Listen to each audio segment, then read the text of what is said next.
Okay, cool. All right. So, are you all good?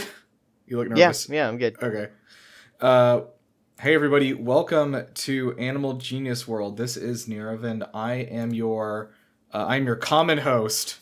This is a podcast by animals for animals. So today Annie is sick, and so I've pulled in a guest, an aviary guest, to sit down and talk with me about some of our favorite strange birds. Our guest today is Ryan, a number one bird fan. Hello. Is that what you would call yourself? Number one, I like birds a lot. Mm-hmm. I don't know that I'm gonna make it a competition. I don't know that I'm gonna put myself against these fans of birds that are out there because I know they exist, and I wouldn't call myself a birder. But you know what? I do like birds. How many birds are in your house right now? This is a test. There are two birds. There are two birds in my house, and they do sleep in the same room as me right now. Oh, really? Because we do live in Minnesota, and it's very cold outside. But when it gets warmer, they do get to live out on our porch, which they love. I just realized since you moved, I don't know what your house looks like anymore. I was imagining like Chelsea had that study with the birds in it before. They're in a basement now. And they have their own little heater by them. That's cool. Yeah. I have a curtain dividing our room. Are they so parakeets? They are parrots. So parrots, okay. Hey, we're talking about birds already. I know this stuff. So Elmo is gonna be 20 soon. Chelsea got him in high school, and he is a cockatiel, which are from Australia, and they are not true parrots. They're like the Australian version, which I don't know. They're not the capital T. No, we've covered a lot of like true animals on this show. There's a lot I'm sure species that are like that. And then the younger bird that we have is Kelpie. He's a green cheek conure, and he's from South America, and I believe that he is considered just barely a true parrot. Oh, okay. Usually maybe the truest parrot is like a macaw. That's a true parrot. So is a cockatiel a type of parrot then? Yes. It's a type of parrot. It's in the parrot family. Okay. So is a cockatoo. A cockatoo and a cockatiel are the same. They're the Australian versions of parrots, I guess. Huh. This is interesting. There are a bunch of them. There's like Indian ringnecks, and there's like a whole bunch. Yeah, this is good actually because that covers our animal encounter segment where I just ask people what kind of animals they've seen this week. So there we go. Hey, I have a good one. I have another good one. Yeah, there's a lot of squirrels in our neighborhood. Okay. Of course. And down the street, so we have two varieties here. We have black squirrels and which we're not in Texas, as far as I know. And then we have like the normal squirrels that I think are everywhere in the whole world. Yeah, they're called regular squirrels, Yeah, regos. And then on one tree, there's a very aggressive albino squirrel. A totally white squirrel, and he's always fighting. And I know it's a he because he has large nuts. Oh, okay. In that classic squirrel fashion. Okay, this is good. This is good content. So why are we talking about birds? Well, today we're going to take to the skies and learn all about swifts and hummingbirds, which together make up a family called apodiforms. So I don't know if people know that word apodiforms, because I certainly didn't before yesterday. I did not. But yeah, so there's actually a group of quote-unquote legless birds, which do all have legs. So good job, scientists. Oh, meaning no. Oh yeah, we'll get into all meaning that. Foot. Yeah. Okay, okay, I get it. Yeah. Okay, so yeah, we're going to be covering those. I'm realizing now in retrospect, we definitely should have talked about parrots and had you on to talk about your own parrots, because we did do that before. We had my friend Xana on to talk about leopard geckos because she has one, making her an expert in leopard geckos. But yeah, we'll do another parrot episode later for sure. So yeah, we're cool. The first thing we're gonna do to get started, and I don't know if you're familiar with this is an alien TED Talk. So what that's gonna be is, Ryan, if you could assume that I am an alien, I've just arrived on Earth. I know about birds. Oh, wait, okay. I've just arrived on Earth. I'm used to you. But we've been communicating. We've been pen pals for years, so you wouldn't be afraid when I arrive. Welcome, yo. What's up? Yo, I got those Doritos you wanted to try. So how would you explain to me what a let me first preface this. I asked you what your favorite animal was, and you gave me two very strange answers, which were the common swift, a bird I barely knew existed, and some sort of parasite. Yeah, and I'm sure that the swifts have parasites. They do. They actually. We'll talk about that. Everybody does. They absolutely do. Yeah. What drew you to the common swift of all creatures? There was a lot of I got a lot of notifications on my security camera when we lived in Austin, Texas, and I was like, what is happening? What is this? And it kept like being like this like animal detected or but insect detected, person detected, and it was just like this blurry thing. And then there was one picture that I got of this bird like clinging to the side underneath my garage, and I Google lensed it. Oh, okay. And it was a common swift, and I just read through the Wikipedia and other stuff, and I was like, I read that there are some like one bird that they tracked stayed in flight for like 360 something days straight, and then when it landed, it only landed for like 3 hours. Yeah. And then it just kept flying. Like the break was nothing. Oh yeah, no, it didn't need to do that. It just blew my mind that was even possible. It's kind of crazy. I hadn't heard of this before, but when you recommended it, and I'd like wrote this big outline. I was like, I had not heard about this bird that never lands, but yeah, no, it definitely can. And what was the parasite you recommended? I didn't recommend a specific parasite, but I'm into a lot. I like reading about parasites. I'm subscribed. I know about the parasite and I'll recommend RFK's head. Yeah, I'll recommend a specific parasite. There's an anime called Parasite, which I really enjoyed. Oh, I read that at the library when I was in high school. Yeah, it's an older manga actually, and they kind of adapted it into like a modern story, which is interesting. But definitely check both of those out. Okay. If you are a fan of animes that don't go on forever, that actually just are one idea and it's good and then it stops, Parasite is for you. Yeah, it actually it reminds me of like Death Note in that fashion, because it just kind of is like, all right. Or like Trigun or Samurai Champloo. Yeah, any Samurai of the ones that are just like example. Bam, story over. Yes. So yeah, let's get into this alien TED Talk. So essentially, yes. Okay. Explain. I assume let's have our starting point. I know what bird is. Can you explain to me the common swift? I've never seen it before. What is this? Of course, yes, sir. Here's your Cool Ranch, and here's the nacho cheese. Please enjoy those while we talk. This bird. I know you're gonna be like, oh, all this is brand new to me. Everything is the same. This trash can is an animal. What is it like? But no, this trash can is not an animal. That bird stays in the air for a long time, and that's actually weird here. It's really fast. I don't know how fast you go. Probably pretty fast because you have a spaceship. But it flies around. People didn't think this thing had legs, and I don't know. You don't know what? Do you have legs, sir? Ma'am, them, sir. They have. I'm also nervous because I'm worried I'm like going too close to like Chinese intonations, and this is going to become a racist sort of impression. Anyway, people are certainly thinking that now. Now they are thinking it. What were you saying? They eat bugs, which are if bugs were big, they would be aliens. Ah, wow! I'm gonna actually that's definitely the title of the episode. If bugs were big, they would be aliens. Okay. Anyway, okay. They're really fast birds, and they never land, and I didn't think that was possible. And it's really weird that they're up there in the atmosphere. There's just a whole animal that isn't an insect that's just there in the atmosphere, and it never comes down, and it kind of freaks me out. And also, this episode isn't just about swifts. This episode is also about hummingbirds. Yeah. And hummingbirds kind of make me a little bit anxious. The idea of like, oh, they have to eat within this amount of time or they will die forever. Yes.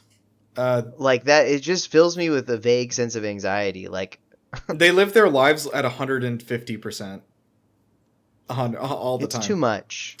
All right, so the alien, satisfied with your explanation, nods, hands you an envelope, and heads back into his ship. The envelope is, it says on the outside of the envelope, do not open until it's time.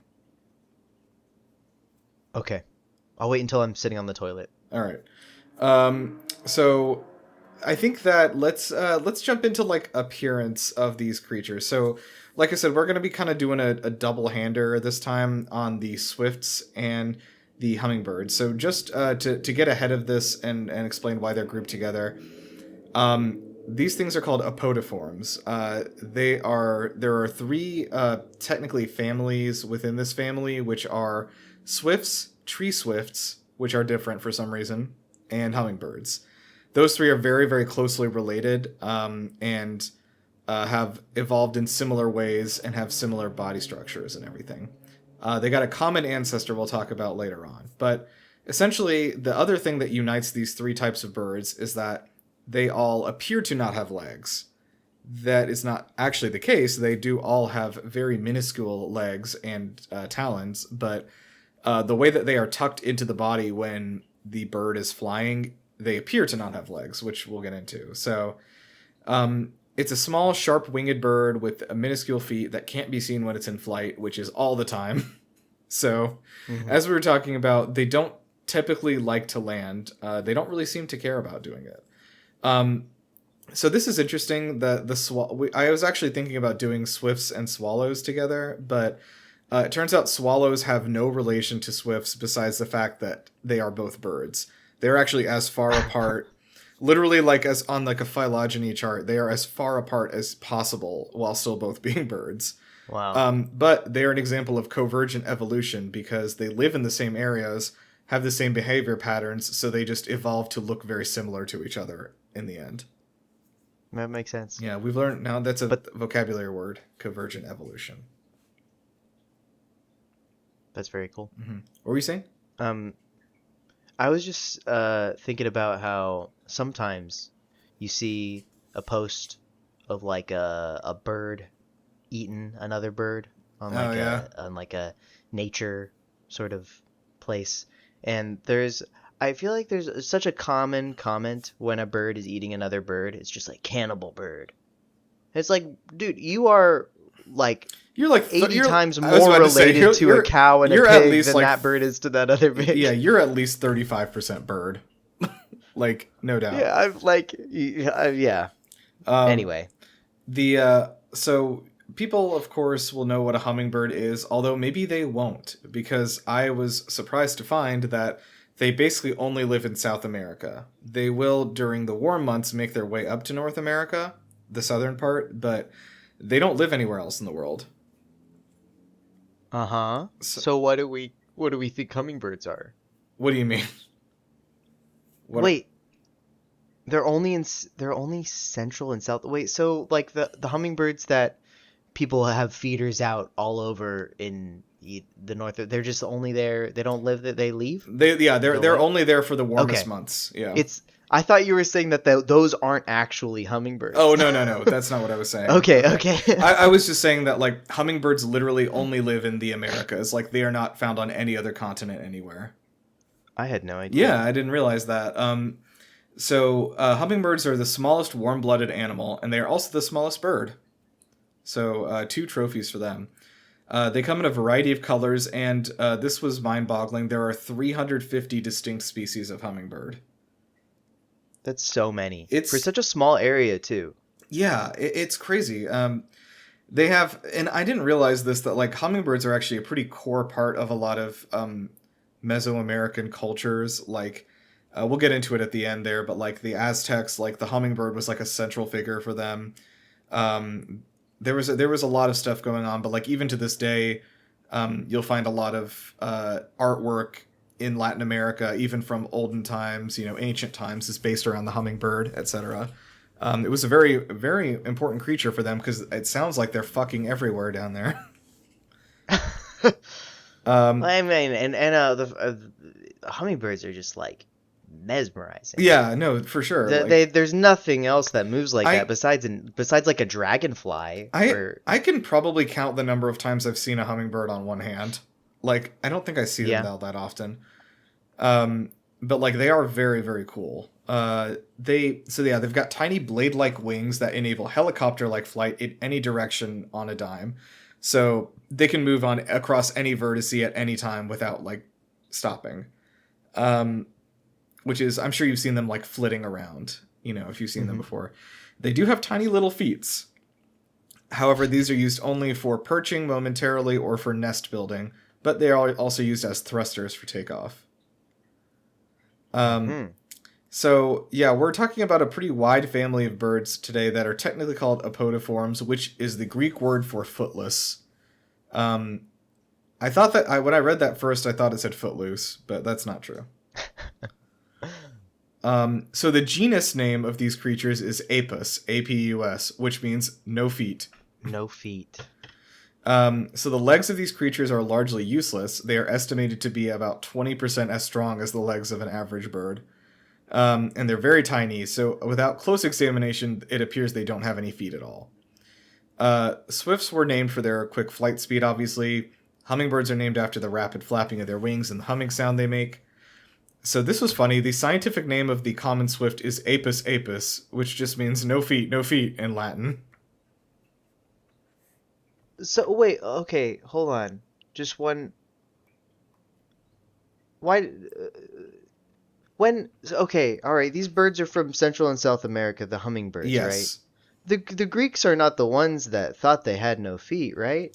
No. Because they aren't over there. No, sorry. These were the names they were given. I'm not saying that you thought that. I'm just like... the whole time, ever since we said apodiforms, I was imagining like Greek people staring at hummingbirds, like, those guys don't got no feet. They got no feet, yeah. No, they were, this was when Westerners came over to South America. Right. This would have been 1770s, I think, if I remember correctly from when I was reading. But when the hummingbird Chances are the South American people like found a dead hummingbird. I would assume at least one time, and were like, look at its little feet. Look at anyway, that's all. No, it is funny because like I bet like they saw one hummingbird and the guy, this Spanish guy is like, that bird's got no feet. Write it down. So this is all a lie, of course. Hummingbirds are called Trochilidae, which comes from the Greek word trochilus, which means small bird. So they nailed that one. It's a small bird. Perfect. So, of course, going into taxonomy now, how categorized? Kingdom Animalia, phylum Chordata. I always, whenever we start reading these, I always think of the rap from Community, where they're like rapping the hierarchy. So these are class Avis, clade Strusoras, clade Datalornithus, which I'll talk about in a second, and order Apodiforms. So you may have caught mention of a reference to Daedalus in there, which is true. So that in Greek mythology, the Smith? Huh? The Smith? Yeah, the blacksmith, the inventor or whatever, who created, he engineered wings, and of course, famously, his son Icarus, quote unquote, flew too close to the sun, where we get that expression from, and the wings melted and he died. So these are actually named after this clade. Is named after Daedalus, Datalornithus, which are like Daedalus birds, essentially. A reference to his flight abilities. Yeah. I mean, the birds aren't falling down, though. No, I mean, that's what I was actually surprised, because I was like, they're way better at flying than he was. Yeah. But, he did tell him not to fly that high. It was a prototype. Yeah, that's true. So hummingbird wing bones are hollow and fragile, which has made fossilization difficult and leaves their evolutionary history poorly documented. But apodiforms are divided into three families. There's Hemiprocnidae, which is tree swifts, Trochilidae, which is hummingbirds, and Apodidae, true swifts, or shin swifts. True. We've been making that joke on every episode. Shin Megami. Yeah, Shin Megami Swift. From there, hummingbirds have 375 distinct species. So the apodiforms split from around the the apodiforms, they split into these three branches around 42 million years ago. Likely that was back in Eurasia. So that swifts and tree swifts do live in other continents. It's just the hummingbirds that only evolved over here. Okay. So, yeah, because I think I read that the swifts are like the people that thought they didn't have feet were the Germans. I think that might be right, yeah. They were definitely like discovered over in Europe first, the swifts. Mm-hmm. So Mr. Taxonomy himself, Carl Linnaeus, he did this one. He introduced the binomial name Hirundo apis, but later naturalist Giovanni Antonio Scopoli, the most Italian man ever, revised it as Apis apis because he was like, guys, this is Apis. We got to drive this home.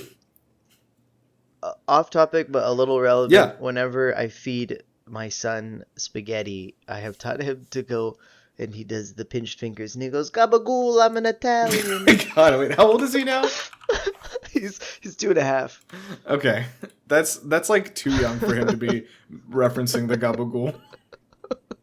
But you know what? But he is very nice. Okay. Hold on a second. Yeah, so it basically was just to reflect that there's a large variety of swifts, not just one. So he was like, all right, Apis is going to be, all swifts are going to go under that genus. Mm-hmm. Mm-hmm. Who's that Pokemon? It's Swallow! All right. Swallow. Yeah, I was happy to... a picture. Oh, yeah, I was actually about to post one for you here. Oh, good. There you go. So, ordinarily that would have been Annie talking, and I would like interrupt her with that, which is fun for me.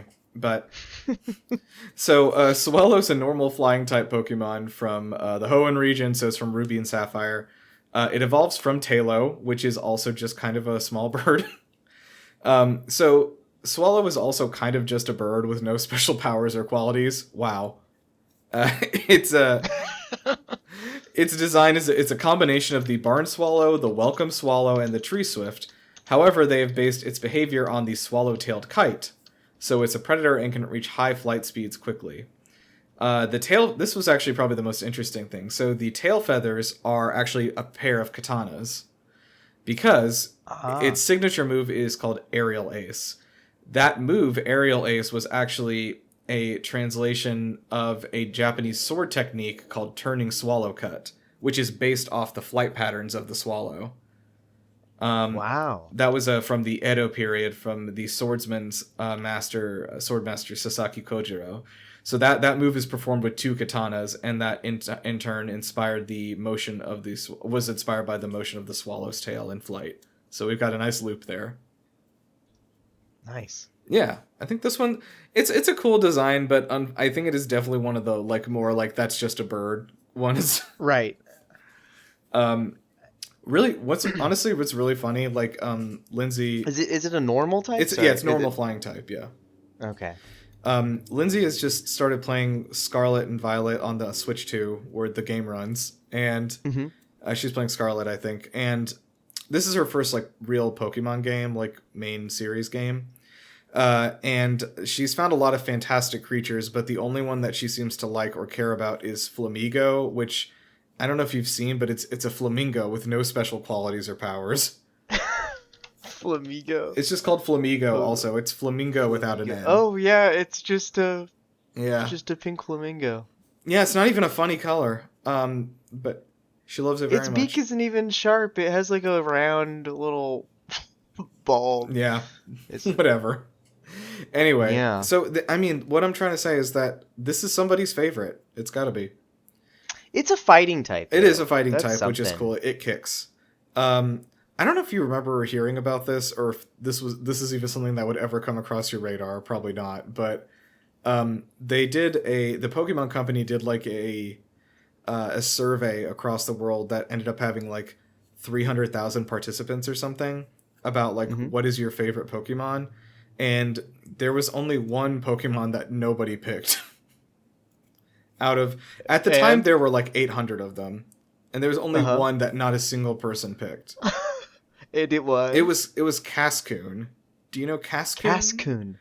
Cascoon is like a little pouch. It's like a larval stage of of a creature. I think it turns into Dustox, the moth. So it's like a larval moth. Oh, I've seen this one. Yeah. Okay, yeah. All right. So 0 people. Wormpole. Yeah, Wurmple. Yeah, it turns into it. I thought that was funny. No, you were right. It evolves from Wormpole Yes, and it turns into Dustox. Yeah, you were right. So anyway, yeah, that is interesting. You know, it makes it doesn't make a lot of sense, honestly, for the cocoon to be a whole animal for a while that you has to like move around and fight. Like, yeah, the metapod thing is real interesting because it still has eyes on the outside of the shell. Yeah. It does sort of feel like a thing that they could do with steps. Like number of steps evolves the metapod. Oh yeah, I mean, maybe not. No, that would be cool. This has recalled one memory for me, which is when I was like maybe 8 or 9. I was at a summer camp, and it was like half of it was like school learning, and half of it was like camp activities. It was like a day camp. So we would do stuff like archery and like tying knots and stuff like that. But then also like there was the second half of the day was like, here's a class about a science thing. And so one of those days, the only reason I remember this is because they were trying to explain the concept of like of butterflies and how they work. I must have been younger than 9. I think I was maybe younger. But anyway, they were trying to explain this concept. And the guy pulled out on this big board. He had a picture, and it had a picture of a caterpie and a metapod and then Beedrill and like arrows between them. And I was like, I don't even know where to start with this guy. Cause I was like, well, so young, but I was like, this is first of all, not right. Metapod turns into Butterfree. Secondly, it already turns into a butterfly. Why did you choose the one that's a bee? Right. This caterpillar isn't going to turn into a bee. Okay. We all know the hungry caterpillar, yes? Yeah. And it's well established, the world of Eric Carle, okay? He taught all the children how it works a long time ago. There's another book, a newer book. Ooh. And it's a little tiny kid book. It's for little babies. And it's called Cuddlebug. And it has a mama bug and a baby bug, and they're all cuddling every page, and it's cute. Except for it has a mama caterpillar and a baby caterpillar, and then on another page it has a mama butterfly and a baby butterfly, and it pisses me off every time. Why? Like, the babies already have the hungry caterpillar. They already That's know true. There's no mama caterpillar. We don't need to confuse them. They already know.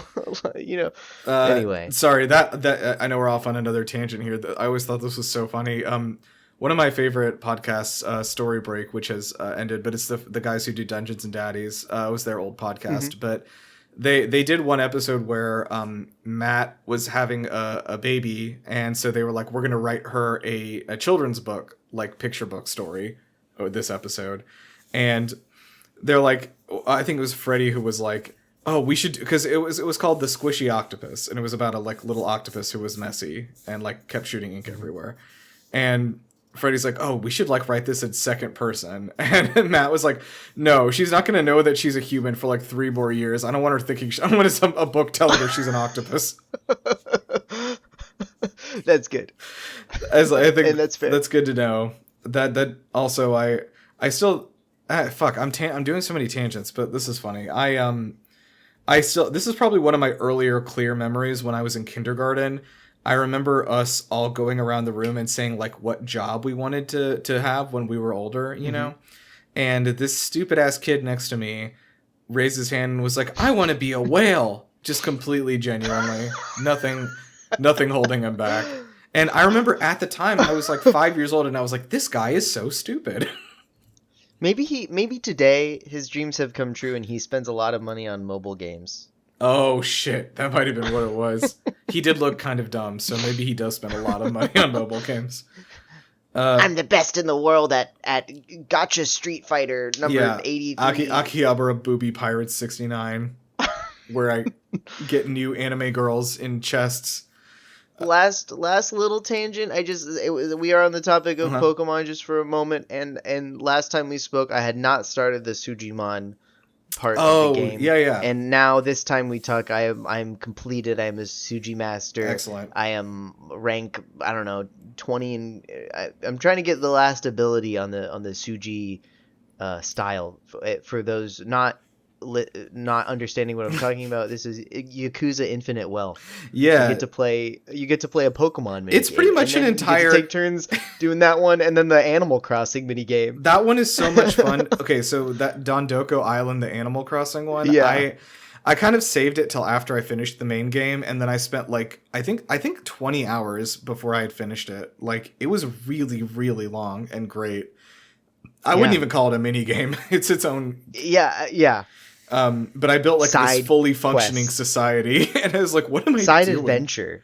Yeah, it's so good. Yeah, I that game is amazing. It's like 10 different games at the same time, but also better than all of them. Also, you can play Crazy Taxi, of course, through Super Crazy Delivery. Yeah. I mean, who doesn't like karaoke? I do. Who doesn't like it? You know who doesn't like it is many of the vocal talents in the Yakuza series, because they are not allowed to sing in those games because they are pop idols with contracts in Japan. Oh. Yeah, so actually this is interesting. So in Infinite Wealth, you know Tomizawa, the guy with the glasses? Yeah. His Japanese actor is a like pop idol. He's a pop singer in Japan, and he's signed with an agency who owns the rights to his voice, so he's not allowed to sing or even hum. That's why they're not all on there. I was like, I guess there's... See, I was like, oh, of course Kiryu's all over this because they already did a game with him, so they're just reusing all those. And then they got the new one. No, it's there's one song with the girl. Yeah. And then there's like who is it? The guy in the Judgment spin-off games, like he's also a pop singer over there who's signed with one of those agencies that this is one of those things. We could do a whole podcast about this, but like when you sign with those agencies in like Korea and Japan, they actually own your voice.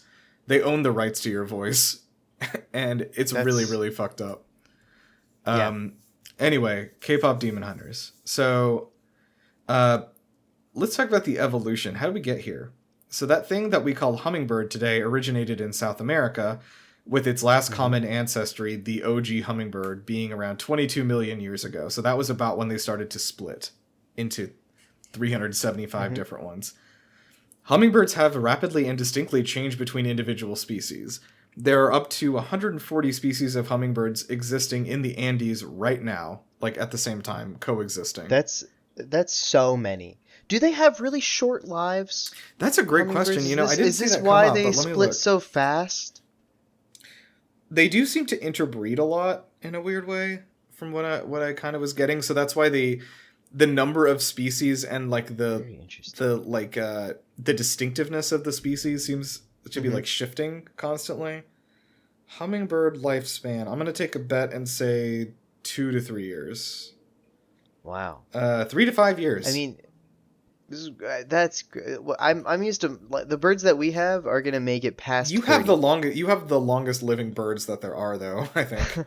Well, yeah, except for the big ones, but yeah, our birds, by the way, weigh like 70 grams, 80 grams. Oh yeah, they're tiny. I mean, they're not as tiny as a hummingbird. Oh no, for sure not. Yeah. Kelpie could rip a hummingbird apart, and he would.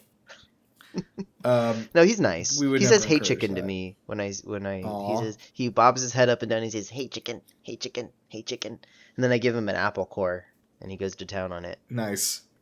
I would love to talk about parrots and their like insane speech thing, because I need to dive into how that happens. Like, because isn't it weird that we all just like are like, oh yeah, parrots can talk, and we're all like, oh yeah, we just like go about our day. Like that makes sense.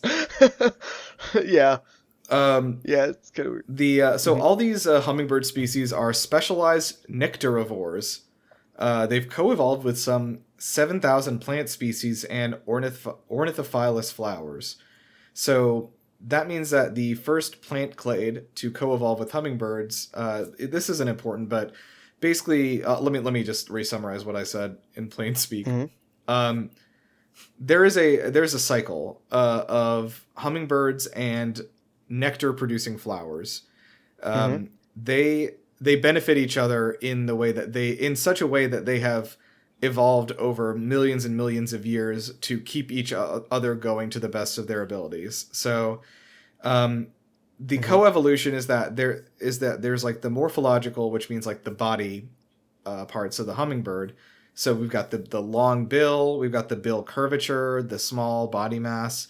These are all correlating with the plants. So they've got the length of the corolla, the curvature of the stem, the volume of nectar they produce. So the idea is that hummingbirds have become perfectly honed to suck nectar out of thousands of different plant species. All of those plant species have also become perfectly honed to like allow hummingbirds to suck nectar out of them. Yeah.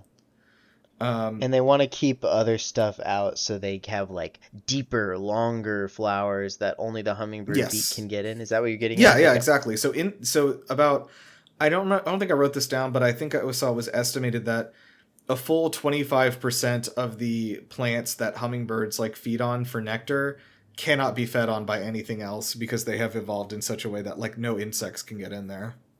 Wow. So they'd all die if the hummingbirds would. Yes, 100%, yeah. So, of course, the hummingbirds do the same thing as bees, where they collect pollen on their beaks while foraging for flowers and pollinate flowers when they move to the next one. They have this is basically a mutualistic network. So we talked about the different kinds of symbiotic relationships before. Generally, there's commensalism, which is their one is benefiting and the other doesn't notice. Parasites, which is one is benefiting and one is being harmed. And then mutualism, which is where they're both benefiting. So this is an example of a mutualistic situation. So hummingbirds will generally prefer like bright red or yellow or purple flowers that don't have any scent or landing platform. So that's important because it keeps other birds from getting in there. Right. Hummingbirds don't. So this is one mistake is that hummingbirds don't have to land. They theoretically could fly forever as long as they keep getting nectar to burn. They do, however, take rests. It's estimated that they spend up to 3 hours resting per day, perched somewhere. But that's usually split out into little pockets of time. But they don't typically need to. The only reason they do is if they can't find enough nectar to keep going and burning. So do they, when they rest, they never sleep, like truly sleep? They do sleep. They will also sleep while flying though. Wow. That's well, that's actually true of the swift as well. Like which we were talking about. The swifts will eat, sleep, whatever while flying. Somehow I imagine that it's like I don't know, easier. Well, like when you're really high and like sort of gliding. That seems more restful. I don't. This is again going back to Pokemon. There's a Pokemon called Wingull, which is it's like a seagull thing, and it also has a thing where it never lands. Like it just floats on. This is one of those. I guess this is a good GIF. But this is one of those Pokemon that has like a sad thing going on if you read the Pokédex, because it's like if this thing falls to the ground, it'll die. Oh. But it doesn't, because it's always floating on whatever, even like the smallest wind current. It just keeps floating. Keep the keep holding on poster with the cat, but with a keep flying up. Just keep flying. So let's talk about the ecology. So swifts, they appear on every continent except Antarctica, just like Taylor Swift during her Eras tour. Is that topical enough? That tour happened 3 years ago. Big fan. I'm not a big fan. I mean, I don't know anything about Taylor Swift. I don't know enough about her music to say whether I am a big fan or not. I only remember memes about her flying her airplane. I have no strong feelings about Taylor Swift. Yeah, agreed. So they usually will stay out of tundras and deserts and oceanic islands, but other than that, they can kind of show up anywhere. They'll migrate to the tropics in the winter, and then they will enter torpor. Do you know what torpor is? I know it sounds like another Pokemon, but it's not. Torpor. I have heard the word, but I don't know what it means. So it's like mini hibernation. What it does is... I think there's a potion or a draft called Torpor Draft in D&D, maybe. Oh, really? Or like a draft of Torpor. I think it makes people That fall asleep. That sounds like sure. it would be something from like an older edition. Yeah. I'm curious. So it's like a mini hibernation, which is going to help them in colder climates. So the animal actively chooses to reduce its body temperature and metabolic rate for up to a few weeks at a time. So actively chooses. Yeah, it just says like, hey, I would like lower body temperature and lower metabolic rate, please. I know a lot of people that would like to be able to do that. I would love that. Yeah. Hummingbirds are, like I said, exclusive to the Americas, and they are actually famous for torpor. They can do it the best by reducing their metabolic rate to 1/15 of its normal rate. Wow. And that is, again, just on command. It's just something they can do. We had this like discussion too with like tuna, because like tuna can also like control their bones with like their mind, like Whoa. and like reshape things. It's like there's so many animals that can just do this, and like we're just sitting here like idiots. Yeah, the more you learn about animals, is like, hey, why doesn't ours work like that? We're so evolved. No, we're not. Yeah, although this is the same logic that led Dr. Kurt Connors to try to turn everybody in Spider-Man into lizards. All right. Yeah. He should have had a voluntary program like, hey, come by if you want to become a lizard. We don't need to turn into lizards. We don't need to turn into birds. We just need like a better placenta. Mm-hmm. Like we need little things here and there. All right. So one species called the Rufous hummingbird actually has the longest migration path of any bird in the world. They go from Alaska to Mexico every year, which is 3,900 miles, or 6,300 kilometers. So hummingbirds experience sexual dimorphism, so the males and females are visibly different. The males are a lot smaller. That's typical in most species. The males are smaller. Interestingly, I was very surprised by this. Domestic cats are by far the number one predator of hummingbirds. Oh, yeah. Just because Here's one. Oh, no. Wait, I've got one, too. Let me just turn the camera so I don't disturb her. How's she looking? Ellie, She's turn looking around. good. Oh, no. She sees me. Leia, do you want to see? Look at that kitty, Leia. Yeah, see? There's another cat in the computer. Look. You don't understand. Actually, at this very moment, our dog is out in the living room, and Lindsay is out of town, so to try to stimulate her, I went on YouTube and I typed in TV for dogs. So there's some sort of nature thing playing where there's like birds hopping around on a stump. So I'm hoping that's stimulating her. You know, I would feel bad if my cat killed a bird. Leia has killed a rabbit, and I feel a little bit bad.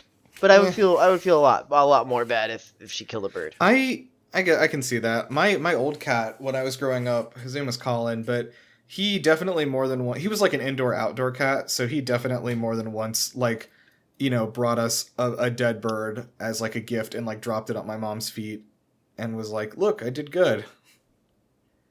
And she had to be like, "Yay!" One time when I was in high school, our cat was pawing at the door. There was a limp bird, like a pretty big bird. I don't know what kind it was, in his mouth. Its head was completely in his mouth, and he was holding onto it, and he was like scratching at the door. And I did not want him to bring it inside. Yeah. So I opened the door, I went out, and he dropped it in my hand, and the bird just like opened its eyes, and I was like, "What?" And then I like was holding the bird. Yeah. And then I like, because I didn't want to just grab it again, and I like went over to the fence and I like sort of threw it up and it flew away. Wow. And he was really pissed off, this cat. He was like, I brought you that and you fucked it up. That's insane that he didn't. Do you think he didn't kill the bird because he wanted you to have the honor of the kill? I think that the bird played it perfectly. I think that the bird went totally limp. Yeah. I think that I hope that the teeth did not scratch his neck. You know, I have actually spent a lot of time, you know, feeling a bird's neck. So there's a lot of room before you get to the neck. There's a lot of space in the feathers, right? Like it's there, you have to squeeze farther than you think you do before you get this little tiny tube in the middle of their neck. So I'm hoping that, like, because cat saliva, if a tiny bit touches a cut on a bird, cats have like mad bacteria that'll kill a bird later. So I think that the bird pulled it off. Nice. I think that it played it perfectly, and that anyway. So yeah, the what was I gonna say? Yeah, so the other predators have included large praying mantises, which is crazy. Can you imagine a praying mantis? That's what I was thinking when I was thinking about all the hummingbirds being on all these flowers. Yeah, and that is frightening. Praying mantises are bigger than some of them are bigger than hummingbirds. For sure. I had a praying mantis when I was a kid. Oh yeah, I think I had one. Her name was Peanut. Ah, nice. And she was in a peanut jar. We used to, like, on the playground, we used to have those like little terrariums. Like at recess, we would go out and try to collect bugs in there. And, like, people would, like, show them off and everything. And, like, a praying mantis was the ultimate win. Like, that was, like, the gold crown. So a larger creature such as hawks, kestrels, snakes, and also roadrunners will eat them occasionally. They are not primary sources of food for them, though. I mean, how could they be? Yeah, I mean, just so not going to catch one, yeah. Swifts have really short legs, which they use usually for clinging to vertical surfaces. That's where the Germans came up with the name for them, Mauersegler, which means wall glider. Ah. So they never settle voluntarily on the ground, where they would be vulnerable to accidents and predation, just like their cousins, the hummingbirds. They essentially are hunted only by other birds, and such as hawks, raptors, and buzzards. So generally, all these apodiforms kind of just keep to the air. As long as they keep in the air, they're generally safe, because other birds are typically not hunting them. Yeah. It's a difficult prey to catch. I mean, it doesn't make sense to go after them when you could go after, like, a rabbit or a mouse or something. Right. Good strat. So this is something... This is a good beginner strat. I don't know if you're a fan of Tirzu. Yes, I do know Tirzu. Definitely recommend. But I don't know if anybody's looking for a new gameplay that doesn't have a lot of PvP. It sounds like the Swift is one That's a good class, yeah. One of a good class to try. So now the Swift definitely you burn through your mana, like, really quickly and continuously, which is, like, really we're gonna get into that. So here, let's talk about parasites, your favorite thing. So I love them. Hummingbirds tend... I like the ones that live inside of you. Oh, these are ectoparasites. Okay. I'm sorry. I know. They tend to host a specialized lice parasite called ricin lice. That sounds like some sort of dish. I'll take the ricin lice. I'll get a side of ricin lice. Yeah. So they infest about 14% of all hummingbirds. They're ectoparasites, so that means they live outside the host body. And in this instance, they basically just drink the host blood, and they don't cause them much pain or annoyance. It is likely the hummingbird probably doesn't even know they're there. That's good. Yeah, but they are draining energy out of them rapidly. Right. Swifts also host parasites, notably the chewing louse and the lousefly. The lousefly is actually exclusive to swifts, so once you go swift, you can't go back. Louseflies literally only live on the bodies of swifts. There is no other place they live. That is something that I find very fascinating about all of these parasites, and that is one of the reasons why I chose them, is because there's so many of them that are just for like one specialized to one thing. And way more than that, it's like, oh, this specific parasite has to live in this animal, and then that animal has to get eaten by this animal, and then that animal has to go to this specific place and poop in this way. Yeah. In this way. And then, like, that's the only way and it has to be this specific animal, and it has to only be eaten by this specific other animal, and that's it. And somehow they did it for, like, 100 million years. Yeah, right. Well, it's like, what are you talking about? We're only hearing about it because they did it for 100 million years. The ones that didn't make it, we don't know.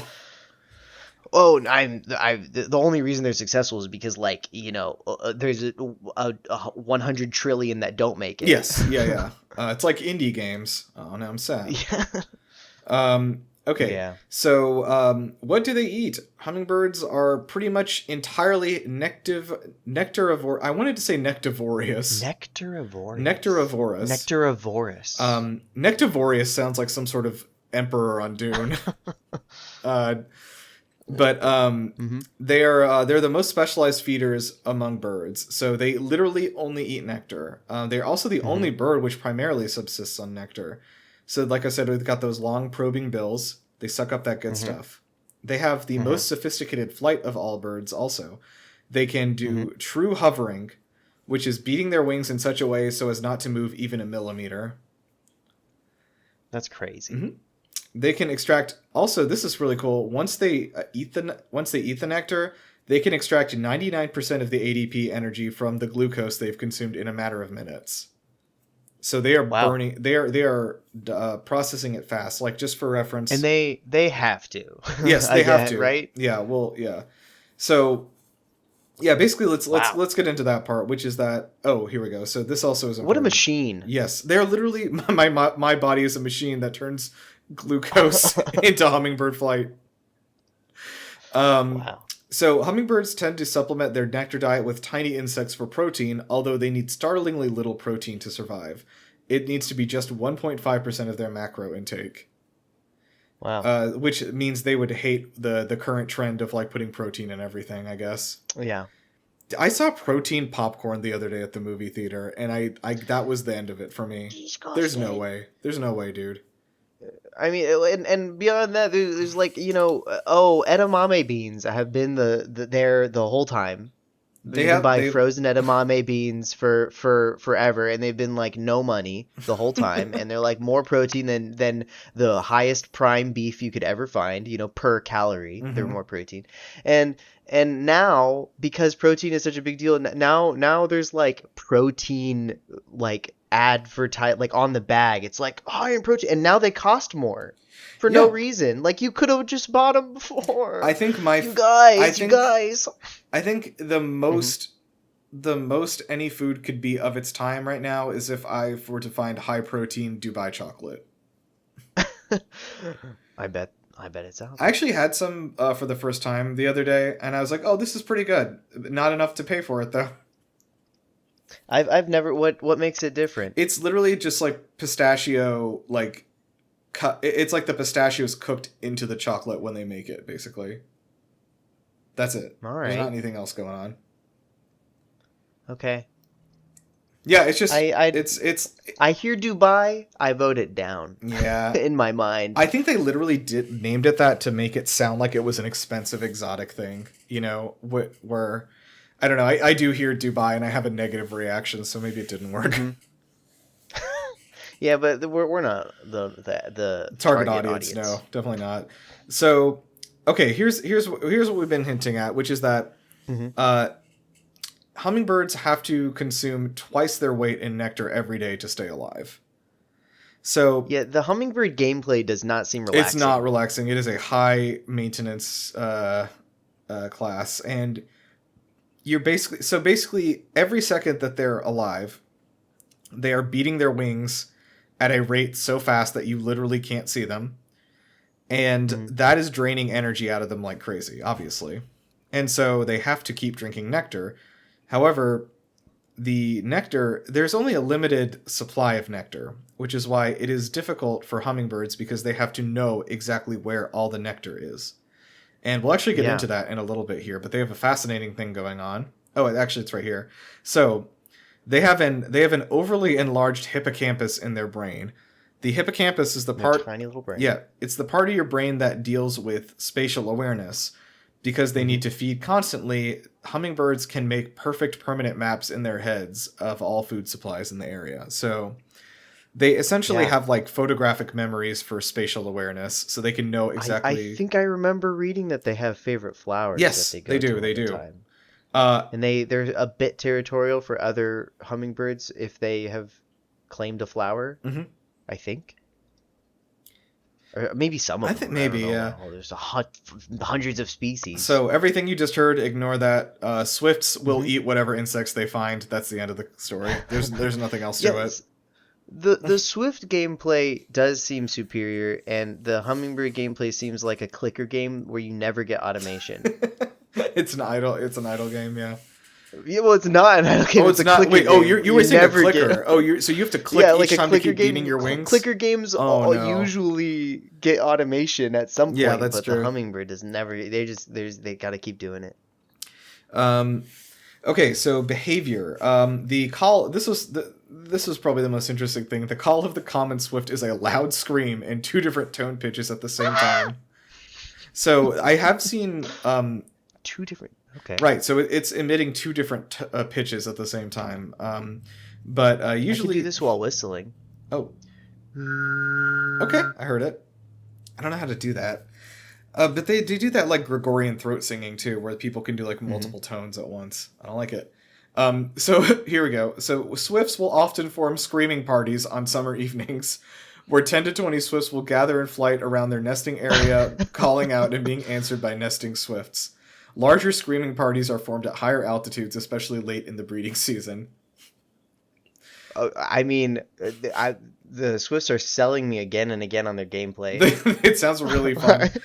This sounds like There's a good time. dedicated scream button, I think, for sure. So they form a pair that couples for many years, usually returning to the same nesting site, and they partner every year around mating season. So I thought this was interesting. Like usually for 3 to 5 years, a swift will like find a partner to mate with. They'll have the babies and leave the babies, right? They'll leave the eggs and then fly off to wherever they're going for the summer, and then come back, and the 2 of them will meet back up again for the eggs to hatch. They'll be like, nice, we've done it, and then do another, and then mate again essentially to create more eggs, and they'll do that for 3 to 5 years. So it's interesting because the swifts do have like long-term partners, which is not usually the case for birds or any animals, but I thought that was neat. That is neat. So The birds do seem to have the long-term partners on more than average. yeah, I know penguins are the main ones that have. And Well, doves, right? doves I think do too. Yeah, penguins I know are the ones that everyone loves because they actually mate for life. Like they don't. Well, and ever they actually separate. raise their Yes, their and kids for a long the time. males stay around and raise their children. Yeah, which is also again just not something that happens anywhere else. yeah. Especially with humans. Yeah, am I right? Am I right, fellas? Swifts, they spend every second of their lives in the air outside of nesting season. So they can spend up to 10 months straight. That was the longest recorded one. It was 10 months without landing one time. Damn. No other bird species spends that much time in flight, although the hummingbird is very close behind. But hummingbirds, like I said, will land regularly for at least some time every day, just purely out of the need to conserve energy. Yeah. Frantic gameplay. Frantic. Long button mashing. So, welcome to Habitat for Humility. This is our section about the bad things we've done. Oh, great. So, the hardened... What do you mean we? Humans. I didn't do this. They, them. They, them. I did do this. The hardened saliva nests of the edible nest swiftlet and the black nest swiftlet have been used in Chinese cooking for over 400 years, most often in bird's nest soup, which sounds horrible. Okay. Overharvesting of this expensive delicacy has led to a decline in the number of swiftlets, especially as these nests are also thought to have health benefits and aphrodisiac properties, of course. Marketing. What isn't? Fucking marketing. What isn't thought to Dubai, have aphrodisiac properties? I heard protein Dubai chocolate has aphrodisiac properties. I heard they're putting protein in the bird nest now, so we better... They're putting protein in the water and it's turning the frogs gay. No, you actually need to keep the lice in the nest. It's better. The nests are composed of interwoven strands of salivary cement and contain high levels of calcium, iron, potassium, and magnesium. Yum. That's what humans crave. Yep. I just want to say this. I feel like most of the time we do these, it's usually like the Chinese that are eating crazy stuff and making things endangered. I'm just saying. Yeah. I also do want to qualify. I know this is like a delicacy situation. It's not things regular people are eating over there.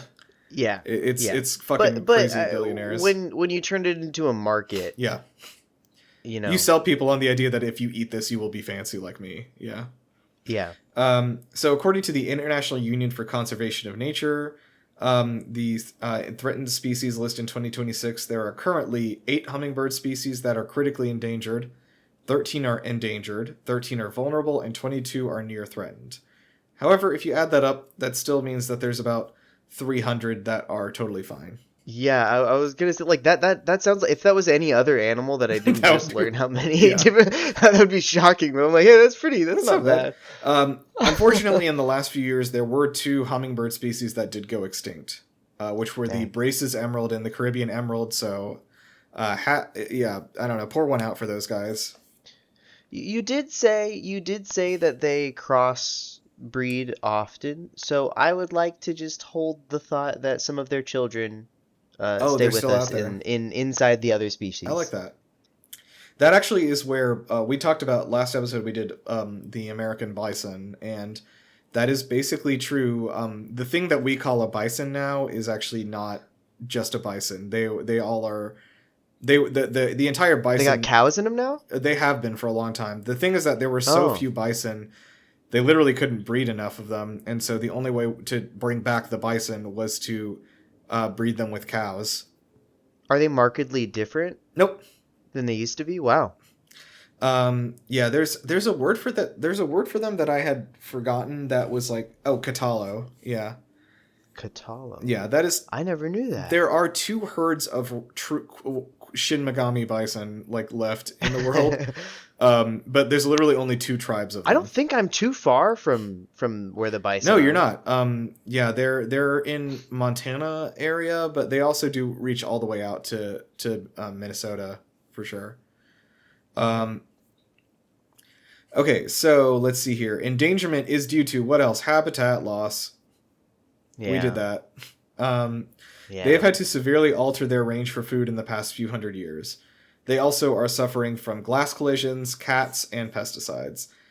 This is actually a big thing, is that I didn't realize, like we talked about earlier. The hummingbirds are?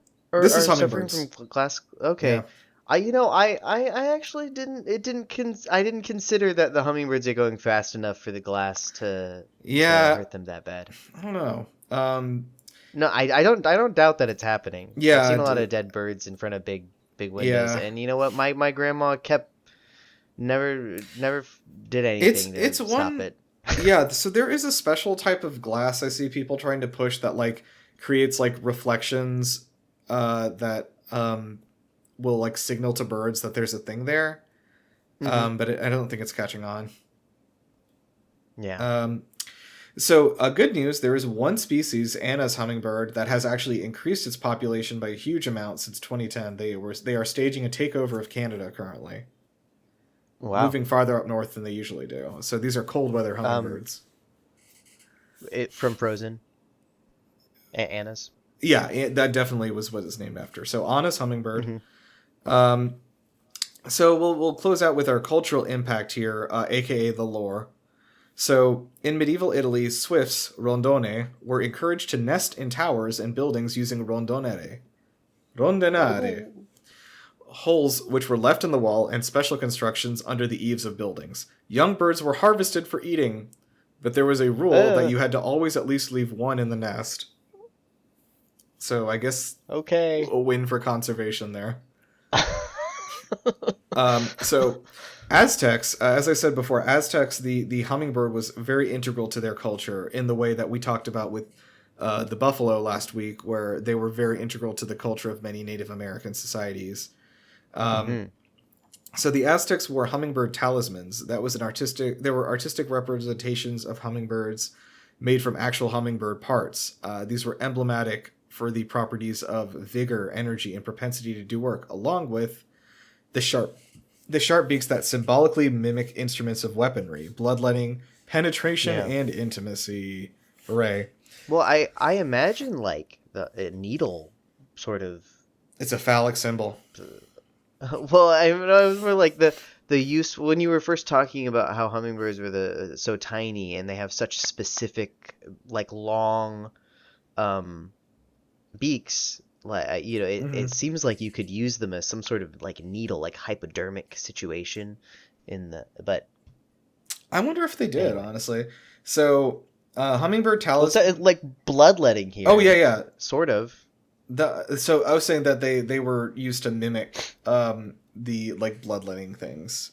I see. Okay. Yeah. Mimic instrument. Oh, okay. Okay. They weren't actually used to bloodlet people. No, Okay. I don't think so. I was like thinking they were sticking it in a vein. Oh yeah, and, I mean, like letting it come out. Anyway.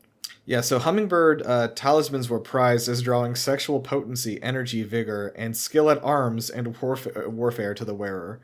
The Aztec god of war, whose name I cannot say, Huitzilopochtli, I did that wrong, is often depicted in art as a hummingbird himself.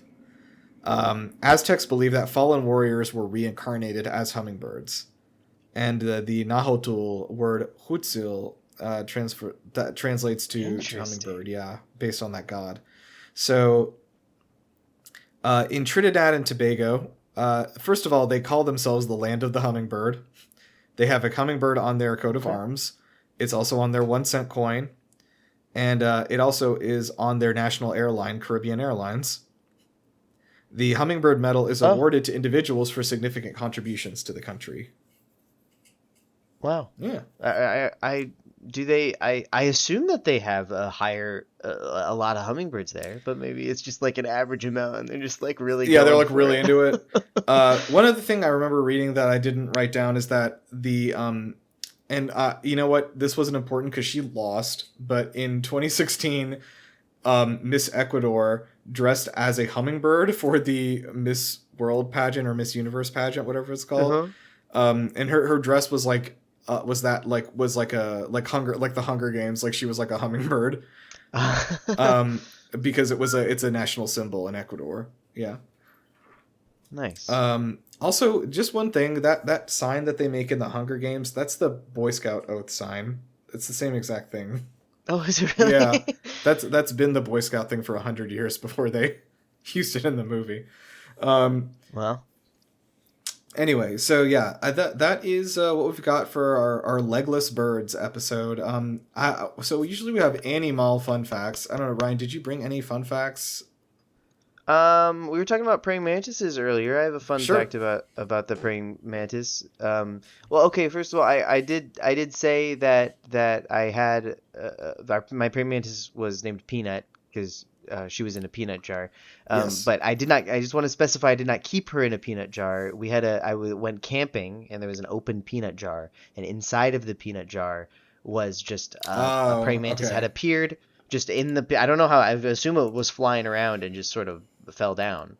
I don't know. It was just in there, so I put a beetle in there, and it snatched the beetle, and I was like, "This is the coolest thing I've ever seen in my whole life," because I was like 8. And my dad let me take it home, and we already had a little terrarium. I forget what was in it, but I set up a whole terrarium just for this one, and I would catch crickets in the backyard, throw them in every once in a while, and then I had her for like 2 years, and then she stopped moving, and I was like, she okay? I mean, she stopped moving a lot. It's a praying mantis, but like stopped moving for like 3 days. I didn't see her change position for like a long time, and then I like poked her, and then her head fell off, and I was no. She's dead. But I mean, I don't know how. I assume that she lived about as long as they're supposed to live. I have no idea. She ate a lot of crickets. Yeah. Anyway, a fun fact. 2 fun facts about the praying mantis. 1, the closest relative to the praying mantis is the cockroach. That's how unique they are. What's the closest relative? Is a cockroach? The closest relative living, is a cockroach. That's the closest insect that's relative to the praying mantis. There's nothing. I mean, obviously they're related to each other. Yeah. But like they're that separated. They separated that long ago. And then 2, there is a praying mantis that mimics this white orchid, and it is the best mimic in the animal kingdom, to the point where no other animal will this happen to, but like what a weird way to say that. No other animal can pull this off as well. Okay. But if they've done tests where like they put like the real deal on one side and the predator pretending to be the thing on the other side, and they have the prey like sort of choose one. And the praying mantis that looks like an orchid is the only predator that gets higher successes than the actual plant. Like the prey thinks that the praying mantis is more real than the orchid at a higher rate. What? And yeah, like bugs and stuff. They like bees. They go straight for the mantis instead of the real flower at a higher success rate. Interesting. Yeah, it's crazy. And they're so successful at stopping the pollinators from pollinating the plants that this is why they kill so many of their babies, because that's, I guess, nature's way of solving, through a simple behavior change, solving the issue of there being no pollination left for the plants that the praying mantis needs to mimic to continue existing. Because if it killed all of the pollinators, then the plant would die. Huh. So it's killing its babies a lot. Yeah, okay. I knew about that they to keep the population down. Damn. We should do an episode on praying mantises, actually. That would be a sexy one. They're a cool bug. Yeah. That's people are going to tune in for that one. Okay, well thank you Ryan for joining us. What are you working on? What are you going to plug? Plug. Yeah. I'm working on I don't know. Nothing. I'm playing DayZ again. Oh, interesting. Play DayZ, guys. It's a fun game. It's the grandma of PUBG? Of Fortnite. Well, Fortnite. I guess Fortnite. Well, yeah, PUBG it's child. PUBG came out of DayZ's womb. Yes. And then Fortnite came out of PUBG's womb. Yes. Correct. But DayZ came out of Arma. Right. Yeah. It's like a third generation womb. And I owned Arma, Operation Arrowhead, one of those. Solely for DayZ. I never actually played the game, even though I bought it. Interesting. I have not really played any of those, unfortunately, but I think I'm not super into them. those kinds of games. They're. Definitely, they're stressful. Yeah, if you're into the survival crafting multiplayer thing, for sure. Yeah. Here's a plug. I just finished Kingdom Come Deliverance, which I had not played before. That was a magnificent game. I was stunned. Okay. It is. There are definitely some. The only thing keeping me from giving it a 10, honestly, is that it is so full of bugs. It is really glitchy. Oh. And a lot of the logic chains are broken still, like from like quests and stuff like that. But it is like probably the most ambitious game I've ever played, and I like got so into it. I don't play as much as I used to, I have so much else going on, but like I got so sucked into this. Over 10 days I played 55 hours of this and finished it. Wow. Yeah, it was okay. That is a great review, and I will look into it. You would like honestly, it. You would like it. I saw. I thought I would like it, but I look at the art. I look at the thing. It looks just like every other generic game I've played a million times. That's just kind of good. The different thing about this game is that like you start from literally nothing. Like you are a peasant and you've never held a sword before, and so like you can't even lift the sword properly for the first few hours of the game. Like. Your guy has no idea what he is doing, and you have to actually like spend hours and hours and hours before you can. I think like 20 hours in is the first time I like killed a bandit, and it was insane. Like what? I was like losing my mind. Like I actually managed to fight somebody successfully. So there's a lot more gameplay than fighting. Almost none of it is fighting.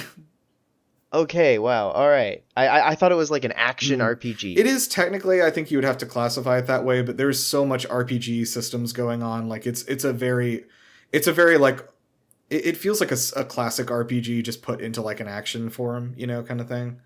Okay, yeah. That's a great review. Yeah, but anyway, so definitely check that out. And then I think that's probably that. So I guess we'll get out of here. Do you know our ending catchphrase, Ryan? It's on the thing. It's on the outline. So I would say the first part, and then you could say the second part there in parentheses. Okay. All right. So thanks for listening to Animal Genius World. We'll be back in probably 2 weeks. And until then, remember, I'm an animal. And you are too. Got him. All right,